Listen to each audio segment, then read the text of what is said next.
ราะเฮาเป็นเจ้าโผก่อนหนึ่งเลยเฮาถูกหลีกเข้าออกกันตั้งนั่งไม่เฮาจังไหนครับอย่าไปลาดน้องไห้น้ำไม่เจ้าเก่านี่เบิ่นก็เว่อมันนั่งติจังเป็นมันจึงหนังอันสุรัตน์นั่นเด้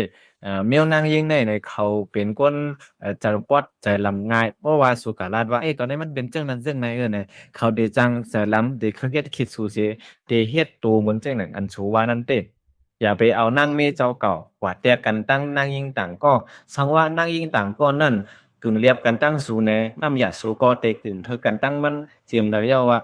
ตัวเหลียวในนั่งยิงก็ในมันมาเป็นเมสูยาวถูกดีเอาบาดแตกกันตั้งเบิ่นเยาก็ลองอันเอาขวาแตกกันตั้งเบิ่นได้มีพรดีสังมาหรือเสียเนี่ยยังเตะเฮ็ดหานาเรื่องสู่ผิดหม้อกันแตกจัดกว่าได้แทงปะเฮาเห็นแง่และหมอลุ่มลาต่อนั่งเมเจ้าเก่าก็เบอแต่มันนั่งเดียเตียบจัดจะเสมาอยู่จอมสูน่ะมันไหลพาว่างเป็ดเป็นหลายๆรองก่อนเมื่อสูจะลำหันจากนั้นมันนั่งก็เจ็บฝนกันเยาว่าอย่าเบเซนี่ตัวคิงเขาอันนั่งยิ่งอันวันน่ะเขาหักตัวคิงเขาแลหน้าตาเขาเลือสีเป็นต้องได้เพราะว่าเตน่าเฮือนมาเยาสิมีลูกล่างมาในคู่กาตัวคิงแลหน้าตาเขานั่นอาจจะจังเพิ่งกะจะจังเรียกลายกว่าอยู่ลองในจุดดีกะเซนี่ก็ว่าหังมันก็เบอร์มันซัมบ่ขำจุนตั้งทางดีและใช้เจอเจ้าเขาเสหอบ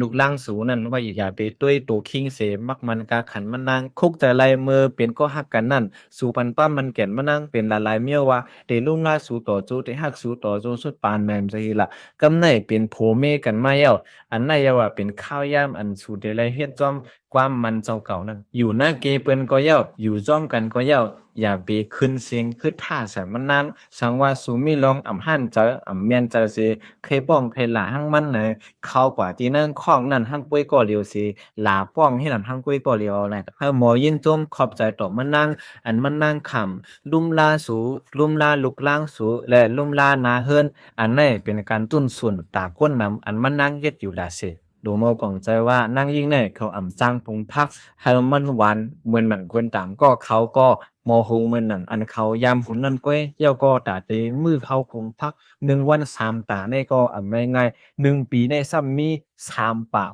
65 วันอันมันไรคงเขาคงพักเนี่ยอันใจตา1 ปีก็ซ้ำมีเป็นหลายๆปีก่อนก็มันบ่มาวนด้วยตาเขาอันมันนั่งหูเล่งสูนนั่นไหนซ้ำบ่มีก็เป็นหมื่นเป็นแสนตาเอาก่อนลองยกย่อมนั่นเมเจ้าเก่านั่นอย่าไปเอาป่าซ้ำให้เพิ่นก็เปิ้นมันก็ติเอาลองยกย่อมสูน้อยกว่าซ้ำให้เพิ่นฟินเหมือนกันเนาะว่าเพราะว่าสู่คักมันนางก็สู่ถูกดีฮักว่าพ่อแม่พี่น้องมันนั่งอยู่ก็เปิ้นพ่อแม่มันนั่งได้เป็นคนเกิดเรื่องมันมาและพี่น้องจื้อคือมันจื้อนั้นก็เป็นคนจื้ออันมันนั่งยามเรียนเฮ็ดก็ยามทบหันมาอ่อนตั้งสู่ในที่ว่าก่อน